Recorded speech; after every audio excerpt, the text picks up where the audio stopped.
3 वर्ष में आता है। एक एक तिथियां निकाल निकाल करके 3 साल के समय में ये 30 दिन रखे जाते हैं कि रोज लोग यदि धाम वास न कर सकें, तीर्थ याटन न कर सकें, भगवत आराधना न कर सकें, तो 3 वर्ष में एक बार पुरुषोत्तम मास रखा है। इसका नाम है पुरुषोत्तम मास।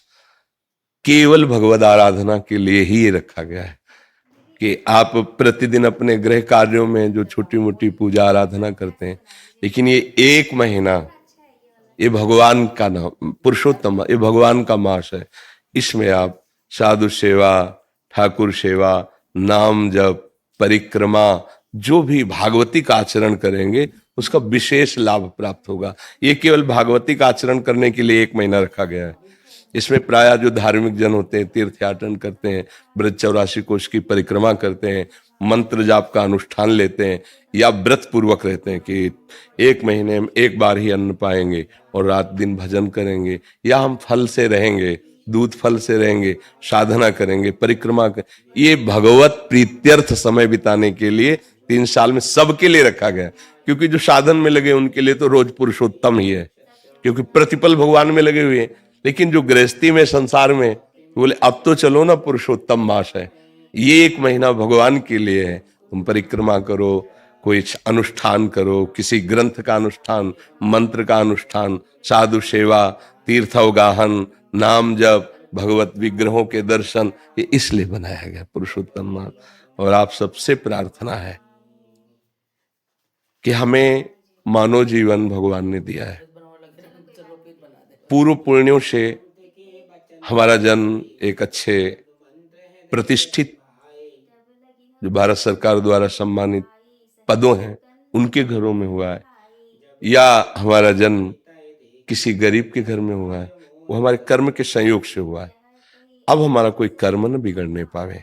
जैसे किसी बड़े पदाधिकारी का पुत्र होने पर गर्व करके हम कानून के विपरीत आचरण करें और धर्म के विपरीत आचरण करें, वो हम बहुत बड़ा अपराध करते हैं।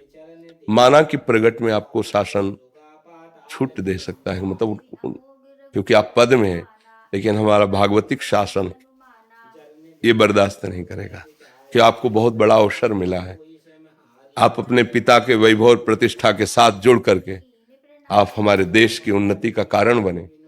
जब लोग आपको देखें तो आपके पिता से भी ज्यादा आपको सम्मान करें, चाहे वो जिधर जन्मा हो।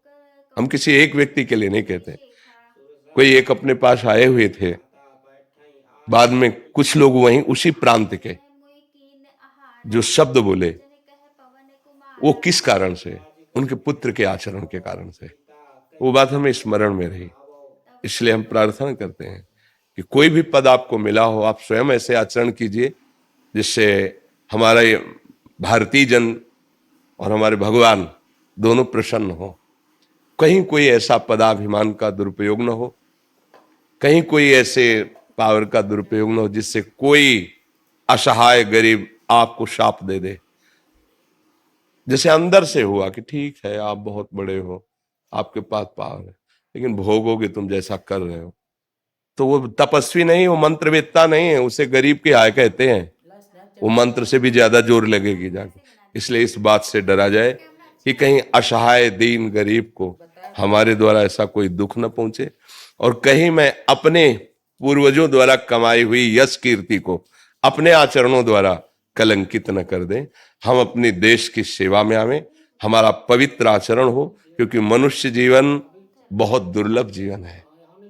इसलिए भगवान की कृपा हुई है, हमें आपको संभाषण करने का अवसर दिया है, तो आप महान बने। आप ऐसे बने कि जिस गली से निकलें तो श्रद्धा से और भाव से लोग आपको आशीर्वाद दें कि क्या यार, क्या व्यक्तित्व है, क्या समाज सेवा है, क्या समर्पण है। अब अगर धन का दुरुपयोग करके मदिरा पीना, उद्दंडता करना, कितने दिन करोगे? जीवन तो जाना ही है ना। लोग देख के जैसे उनको उनके लिए बोले, तो हम बिल्कुल स्तब्ध रह गए थे उनके जाने के बाद। जो बोले कि इनका जो लड़का है ना, वो शब्द जो बोले, तो नहीं, हम कहा हमारे लिए इसके कोई महत्व नहीं, हमारे सामने तो जो आता है मेरा प्रभु आता है, मैं तो उसी भाव से बात करता हूँ। तब मुझे लगा कि मुझे इस बात पे भी अपने जो नई पीढ़ी के भाईजन हैं उनको संबोधन करना चाहिए कि आप जहां हो, आप अपने पिता की प्रतिष्ठा का सदुपयोग करें, जो उनका पद है उसका सदुपयोग करें और लोग आपको उनसे ज्यादा माने, तभी तो साधु समागम या मनुष्य जीवन की सफलता मानी जाएगी। कोई भी व्यसन अपने जीवन में डाल लेना अपनी उन्नति का नाश करना है। आपको लगता जरूर है कि नहीं सब चलता है, नहीं नहीं, मेरी बात मान लो, आप व्यसन रहित बनिए, इंद्रियों को थोड़ा संयम में रखिए, गृहस्थ धर्म में हो तो मर्यादा से, फिर आप देखो दिव्यता आ जाएगी। आपका जीवन ऐसे पशु पक्षियों जैसा जीवन थोड़ी है कि जो भोग मिला उसे भोग लिया, जो मिला जैसे मिला जी लिया, नहीं। आपका जीवन है प्रकाशित होने वाला, भगवान के अंश हो, मनुष्य जीवन मिला है। ऐसे कर्म करो कि अशुभ कर्मों का नाश करके हमारी समाज की सेवा हो। हमारे अंदर एक लालसा रहती है कि जैसे हमारे देश के जो पदाधिकारी जन जब आते हैं, आप ये बात समझ जाओगे कि जितनी प्रजा आपको शासन में मिली वो आपके बच्चे हैं। जैसे एक घर में आप हैं, बड़े मालिक हैं, 10 लोग रह रहे हैं, आप कैसे पोषण करते हैं? ऐसे। अगर कोई ज्यादा करता है तो फिर आप पिटाई भी तो करते हैं ना अपने घर में। वही वृत्ति आप रखो प्रदेश में, देश में, जिला में, जो आपको अधिकार मिला है, ग्राम में, नगर में जो अधिकार मिला है, पहली दृष्टि रखो अपने परिवार वाली, और दूसरी दृष्टि रखो जैसे अपने परिवार वाले को भी दंड दिया जाता है, उस भाव से हम उसे सुधारते हैं, दंड देते हैं।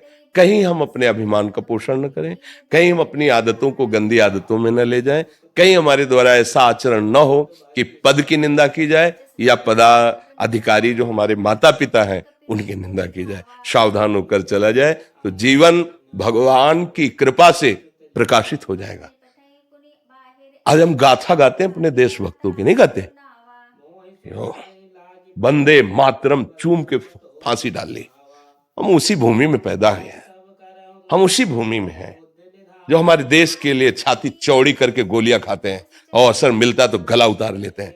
हम उसी माटी में पैदा हुए हैं। हम क्षुद्र वासनाओं या भोगों की तरफ लालायित होकर अपनी महिमा को घटाएं नहीं, अपनी महिमा को बढ़ाएं, जिससे हमारा देश सुखी हो, समृद्ध हो और सब ऐसा किसी को महसूस न हो कि असहाय है। ऐसा सबको महसूस हो कि हमारे जो पदाधिकारी मानो मेरे घर के बड़े हैं, उनसे हम सहयोग मांगेंगे, हमें सहयोग मिलेगा। मुझे लगता है ऐसी अगर भावना हो जाए तो हमारा सारा देश सुखी हो जाए, पूरा विश्व सुखी हो सकता है। एक एक सुधरना शुरू करे। पर हम लोग ऐसा करते ना कि दूसरे को उपदेश देते तू सुधर जा, हम अपने से सुधार करें तो सब सुधर जाएंगे धीरे धीरे।